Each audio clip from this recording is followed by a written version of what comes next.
Here's just a general non-pandemic travel question for you guys. It's always a pain in the ass for bands to travel and haul equipment and, like you said, go across borders sometimes every day. You guys are, of course, well known for introducing the didgeridoo into heavy music, which give some background on it. I know it. I believe at least it came up with the Aboriginal people of Northern Australia, 1 to 2,000 years ago. How did you guys end up working it into the band, though? Well, one of our sets of grandparents lived in Australia. So every year from the time I was a little kid, I'd go over there and visit them. And I think it's just one of those things when you go to Australia, you're exposed to the didgeridoo. People might be busking on the main streets or, playing it kind of outside the airport or whatever. And the first time I heard that instrument, I was just totally blown away. It's like nothing else, you've ever heard. And so I was kind of always just fascinated with it. It's just so like otherworldly, for lack of a better phrase, And when I got a bit older, we went on a trip there, I got one. And it was just kind of something totally different to Like a Storm. It was just something I wanted to learn to play because it seemed so impossible. And then I guess once I kind of figured out how to play it, I think we just started thinking like, why don't we just incorporate it into the intro of a show? Like when you're starting out and you're kind of playing in bars with that stale beer smell that you love so much. I do. You start playing and people are just talking through it or whatever. And we figured pretty quickly that if I started with the didgeridoo, then everybody in the venue just shut up and was transfixed on the stage. So from that point, we were like, hey, why don't we try and bring it into our music to see if it actually works with like heavy rock music. And the first song we really did that was Love the Way You Hate Me.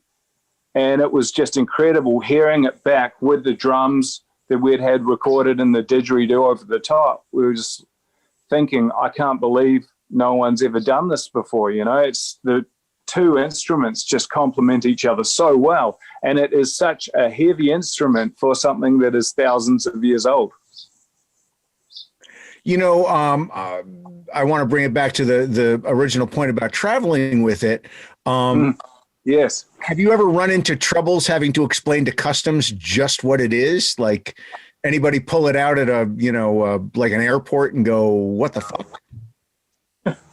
Probably. I remember in the, the early days.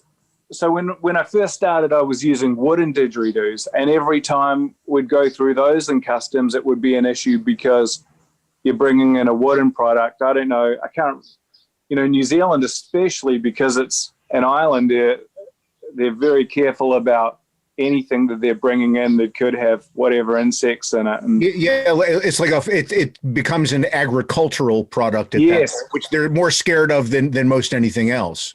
Right, exactly. So I would have to have this conversation every single time. And then I noticed that when I went to play the didgeridoo, it was half destroyed because, thousands of years ago when they invented it, they weren't thinking about international flights. So it turns out it's not that well suited to life on the road.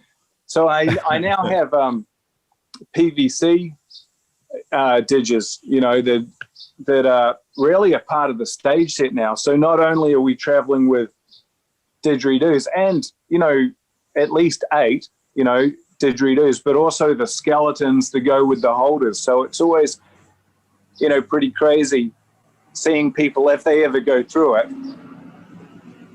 Well, I should point. What's going through there now? We had the park behind my parents' house. They had decided today was a good day to mow the lawns. So we have an industrial mower.